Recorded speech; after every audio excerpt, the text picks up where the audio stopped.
They had come for a game show. They had come for the surveys and the wrong answers and Steve Harvey's reactions, those magnificent, full-body reactions that have made him one of the most watchable hosts in television history. They had come for the ordinary, joyful chaos of Family Feud. What they got was something else entirely. Halfway through the taping, in the middle of a round that had been warm and funny and entirely unremarkable, a woman named Vivian answered a question. She answered it simply. She answered it truthfully, and what she said, 4 words that landed in that studio like a stone through glass, revealed something about her husband, standing right beside her, that he had spent 3 years making sure nobody knew. The audience gasped. The opposing family went still. The cameras kept rolling because the cameras always keep rolling, and what they captured next is the reason this moment has been watched by millions of people and shared across every platform by viewers who could not look away. Because what followed was not drama for its own sake. It was not a fight, not a spectacle, not the manufactured conflict of a reality television moment. What followed was Steve Harvey doing what Steve Harvey does better than almost anyone on television, stepping into the wreckage of a real human moment and handling it with a grace and a seriousness that the moment demanded. He stepped in. He held the room, and what he said changed the direction of that afternoon, and, for the woman standing at that podium, the direction of something far larger than an afternoon. If you believe that the truth always matters, and that no person should have to carry a hidden weight alone, this story is for you. Please like this video and subscribe so you never miss a moment like this one. This is the story of what Vivian said, and what Steve Harvey did next. Has always been a show about laughter. Vivian Cole was 55 years old, a middle school science teacher from Columbus, Ohio, who had spent 27 years trying to make young people understand that the world is more extraordinary than it appears on the surface. She was the kind of teacher who stayed late not because the job required it, but because she genuinely could not bear the idea that a student who needed another 10 minutes of her time might not get it. Her classroom walls were covered in student work. Her desk was a landscape of organized chaos. She had been named Teacher of the Year by her district 3 times, and each time the recognition had surprised her because she was not a person who tracked her own contributions. She had been married to Marcus Cole for 29 years. Marcus was 57, a regional operations manager for a logistics company based in Columbus, a position that required him to travel extensively, sometimes 3 weeks out of 4, and that had provided over the years both a comfortable income and a reliable structure of absence that had become, Vivian had gradually understood, something Marcus relied upon for reasons that had nothing to do with work. They had built what appeared, from every external angle, to be a stable and unremarkable life, a house in a good neighborhood, 2 sons, now in their late 20s, a social circle of couples who knew them as Marcus and Vivian, the couple who had been together the longest, the couple who seemed to have figured it out. Vivian was the warmth of that couple. Marcus was the authority. Together they presented well. But presentation is not the same as truth, and Vivian Cole had known that for longer than she had been willing to fully acknowledge even to herself. The first sign had been small.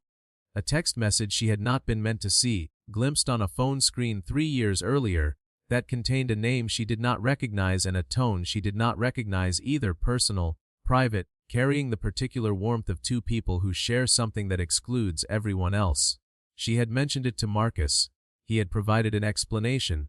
The explanation had been plausible. She had accepted it and kept moving, because she was a woman who had always kept moving, and because the alternative, sitting still with the full weight of what the text might mean, felt like a door she was not yet ready to open. But the door does not stay closed simply because you are not ready for it.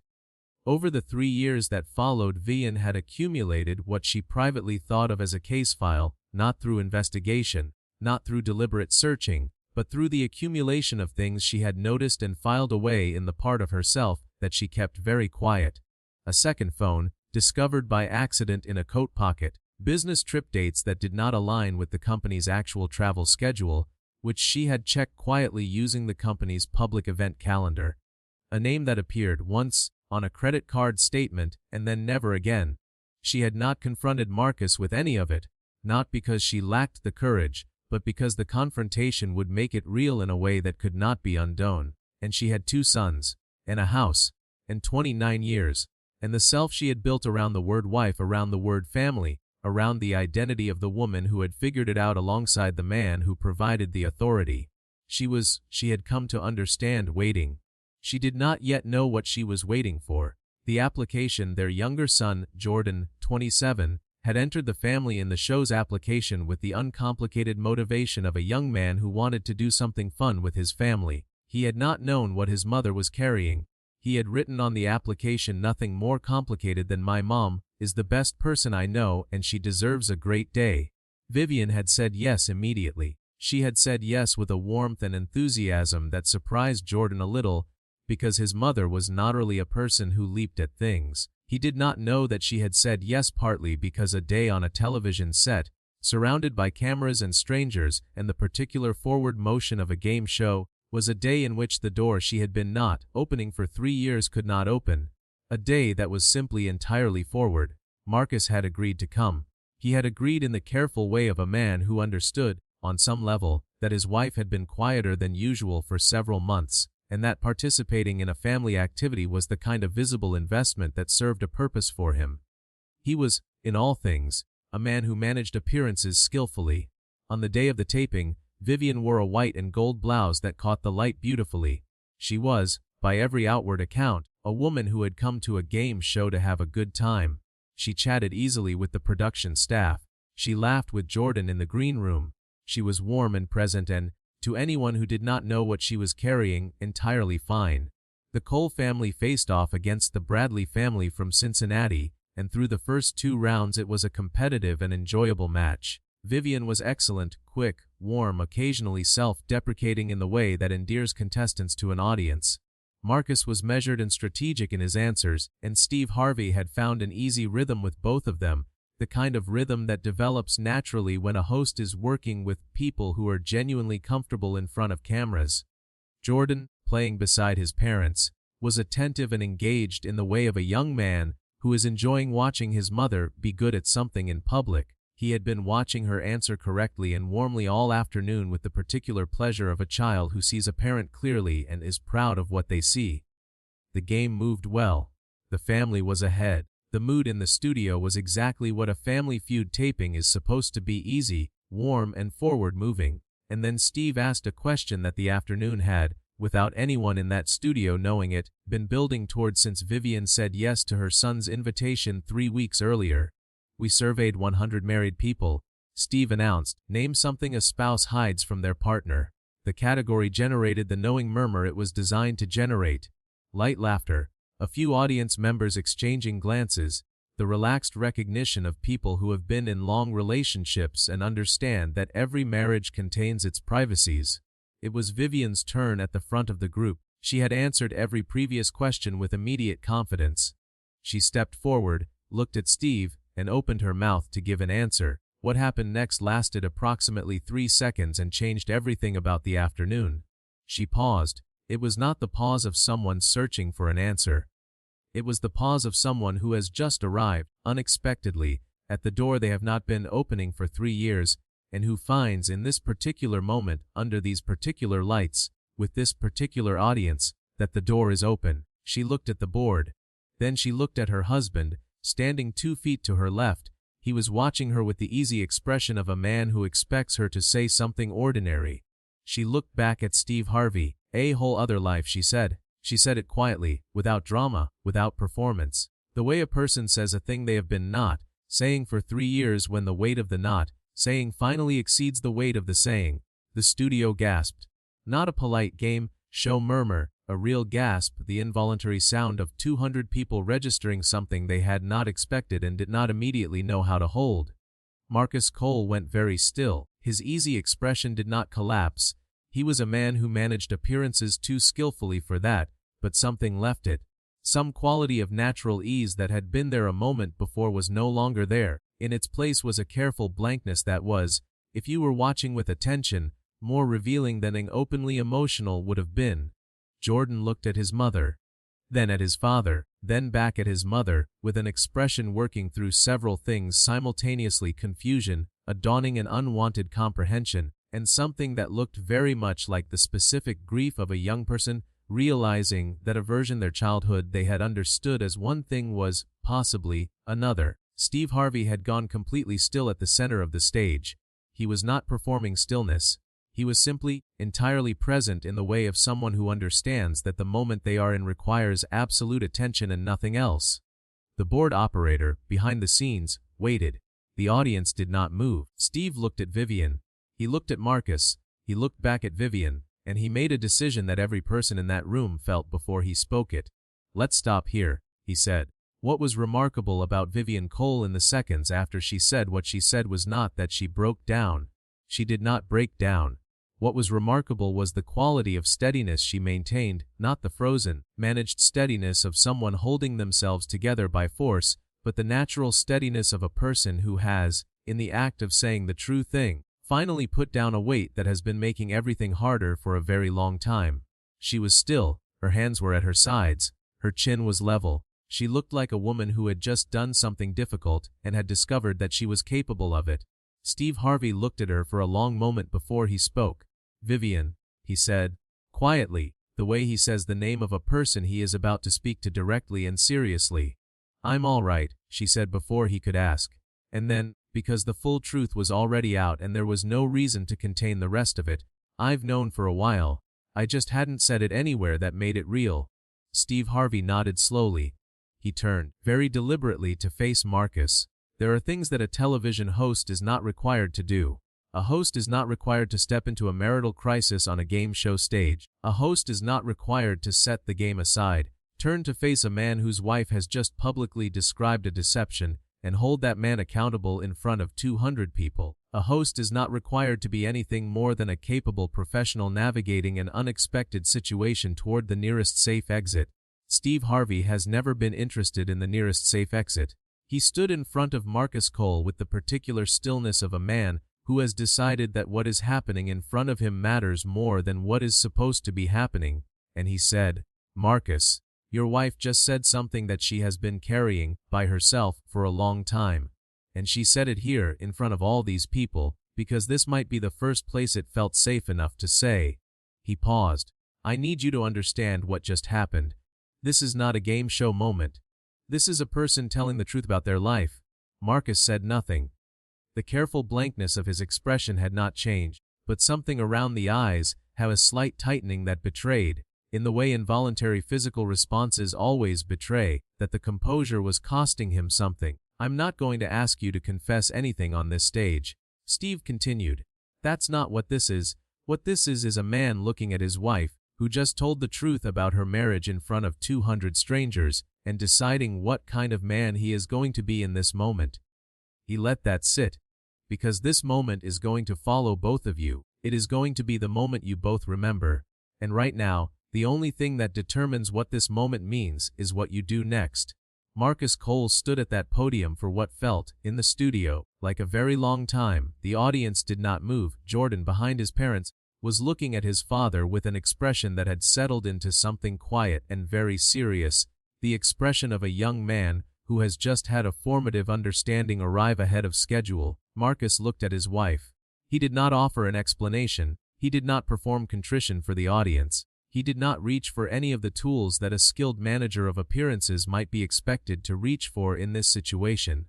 Those tools had, in the space of about 4 minutes, become unavailable to him, dismantled by a single sentence from his wife, and by Steve Harvey's refusal to let the moment be managed.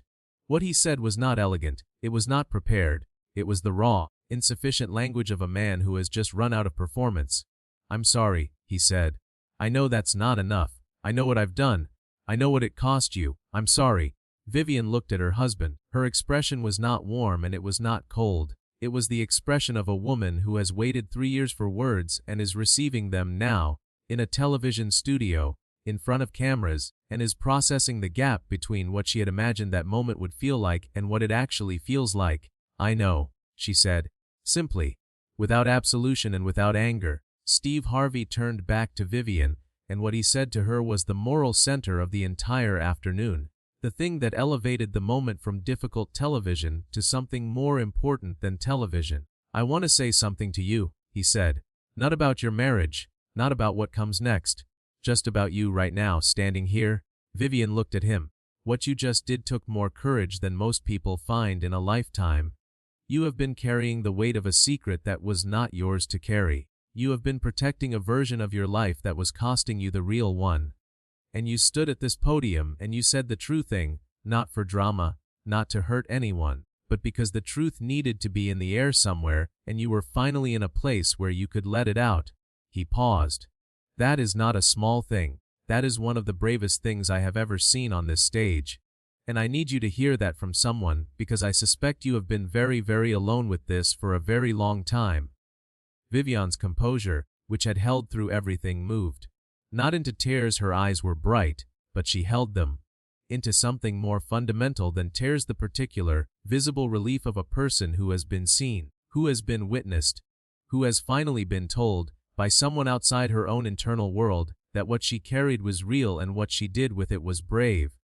Jordan stepped forward from the back of the group. He moved to stand beside his mother and put his arm around her without speaking, the wordless, instinctive movement of a son who has just understood something about what his mother has been living and does not know how to address it except with his presence. Vivian leaned against her son. Just slightly, just enough. The audience, which had been riveted and utterly still through the entire exchange, rose.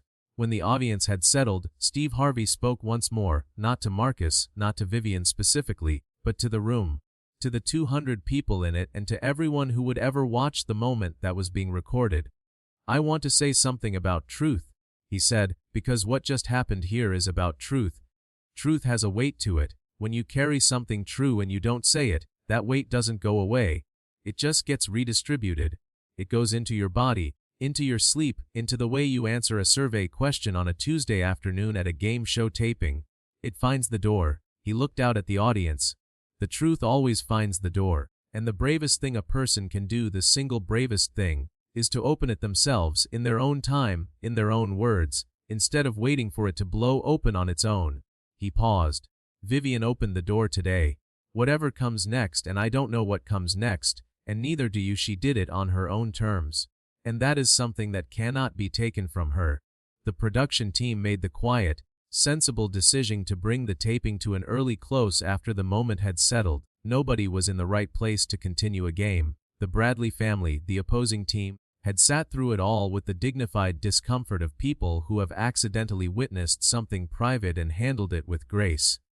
One of the Bradley family members, an older woman, the grandmother of the team, approached Vivian briefly before leaving and held her hand without saying anything. Vivian thanked her.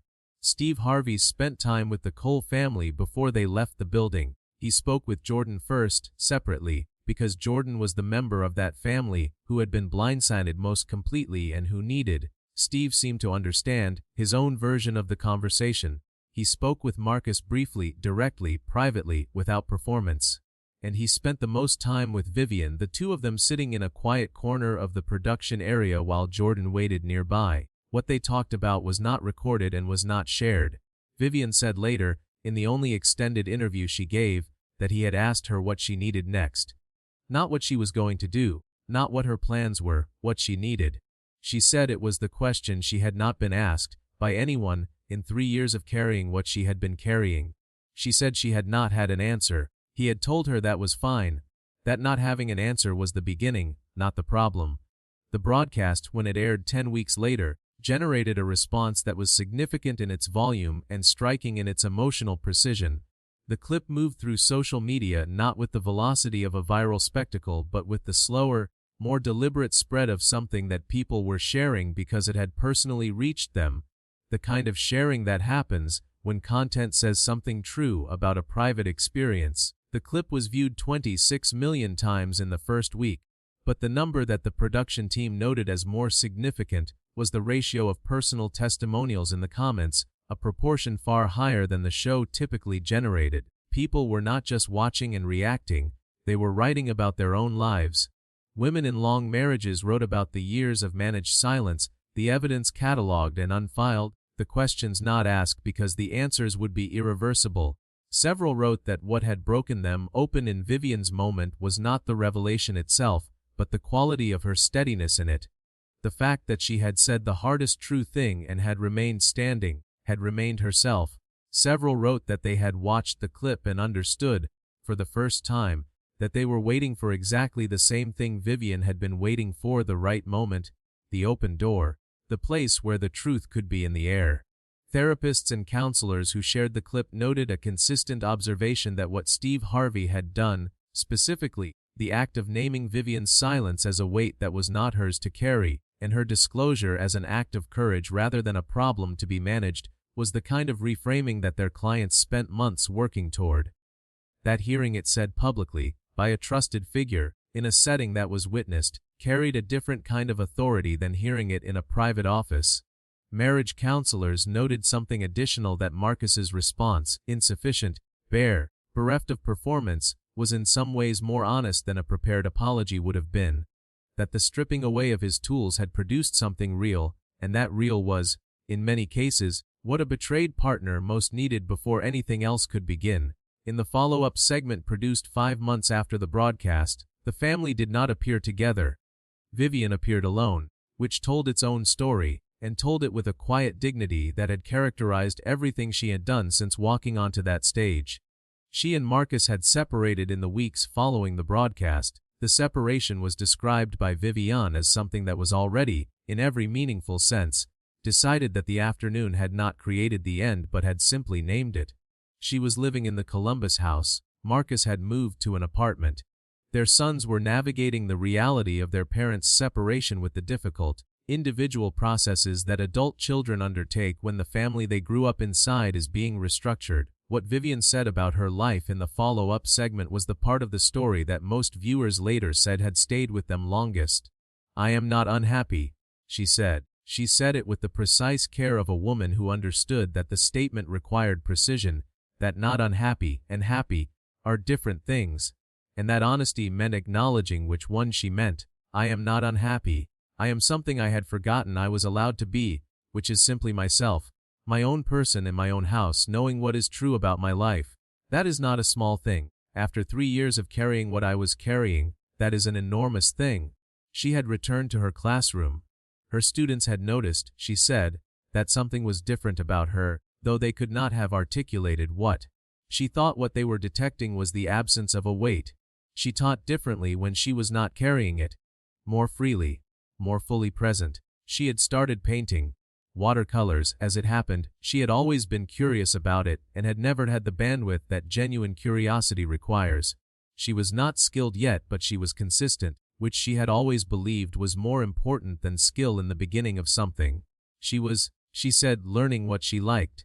It turned out there were many things. Jordan Cole was asked, in the follow-up segment, what the afternoon had been like for him, the son who had entered his family in a game show because he wanted his mother to have a great day. He was quiet for a long time before he answered. He had his mother's quality of stillness, the kind that comes not from withholding but from thinking carefully before speaking. "I found out something about my family that I didn't know," he said. "And it was hard. It's still hard. But here's what I also found out that day." He paused. "My mother is one of the strongest people I have ever seen. Not in the way that we use that word when we mean someone who doesn't show anything. In the way that means someone who carries the real weight of a real life and still shows up for her students and her own curiosity about watercolors." He stopped. She was doing all of that while carrying what she was carrying. "I didn't know that. I know it now. And I think knowing it has changed how I understand what love actually looks like. Not the performance of it, the actual practice of it, every day, whether or not anyone is watching." He looked at the interviewer steadily. "Steve Harvey saw my mother that day. I'm grateful for that. She deserved to be seen." In a subsequent conversation, Steve Harvey was asked about the Cole family and whether he had known, when Vivian answered the question, where the afternoon was heading. "No," he said. "You never know. What you know is that something real is happening and the format is irrelevant. The format is always irrelevant when something real is happening." He was asked what he had seen in Vivian in the moment before he stepped in. "I saw someone who had just put something down," he said. "Not someone falling apart, someone putting something down. There is a difference, and if you have learned to look for it, it is very clear." She said what she said and her whole body changed. Not into distress, into relief. She had been waiting to say it somewhere, and she said it, and whatever happened next, she had said it. That was done. He paused. "My job in that moment was not to manage it. My job was to make sure she was not alone in it. That's all. To make sure that the truth she had just spoken had someone standing with her while it was in the air. Because the bravest moments are also the loneliest, if nobody stands with you in them. The story of Vivian Cole sits within a broader and deeply human narrative, one that recurs in the lives of people in long relationships across every culture and generation. The accumulation of known, but unspoken truth, the management of an internal reality that does not match the external one, and the question of when and how and whether to close the gap between them. What made Vivian's moment resonate with such force and such breadth was not the specific nature of what she revealed, but the universality of the experience of carrying something true and finding the moment to release it. Most people watching had never been in her precise situation. But most people watching had carried something true and not yet said it. Most people watching knew the weight of the not saying. Steve Harvey's intervention mattered for the same reason. He did not resolve anything. He did not provide answers or outcomes or reassurances that the future would be manageable. He simply refused to let the moment pass without being honored, without the woman at the center of it being told that what she had done was brave, that what she had carried was real, and that she was not alone in the moment of setting it down. That is in the end what the best human response to a moment of truth looks like, not a solution, not a resolution, presence, witness, the refusal to look away. In the final portion of the follow-up segment, Vivian was asked what she wanted people to take from her story. She considered this with the characteristic thoroughness of a science teacher who understands that a question deserves a real answer. I want people to understand that carrying a truth is not the same as protecting the people you love, she said. I told myself for 3 years that I was protecting my family by not saying what I knew. I was protecting the structure. But the structure was already what it was. My silence didn't change the underlying reality. It just meant I bore the weight of it alone. She paused. Say the thing, she said, not impulsively, not without thought, but when you know it is time, say it. The relief on the other side of saying it is real. The life on the other side of saying it is real. I am living it. It is harder than the life I had, and it is more honest, and it is mine. She looked directly at the camera with the clear, steady gaze of a woman who has recently rediscovered her own eyes. It is mine. All the way through, it is mine. And that is everything. Vivian Cole walked into that studio carrying 3 years of truth she had been protecting everyone else from, including herself. She walked out with the weight of it in the air, where it belonged, where it could finally begin to do something other than press down on her alone. Marcus Cole walked in as a man whose management of appearances had been the architecture of his life. He walked out in a room where the architecture had been removed, with only the bare and insufficient truth of 2 words, I'm sorry, between him and what he had done. Jordan Cole walked in wanting his mother to have a great day. He walked out having learned something about her that changed how he understood love, not as performance or presentation, but as the daily, unseen practice of a person who shows up completely and asks nothing in return. And Steve Harvey stepped in not because the format required it, not because the cameras were rolling, but because a woman was standing at a podium, having just said the truest and most difficult thing she had said in 3 years, and she was in the air with it, and he was not going to let her be there alone. The truth always finds the door. Vivian Cole opened hers, and what was on the other side, painful, unresolved, uncertain, and entirely hers, was the beginning of the life she had been waiting to live.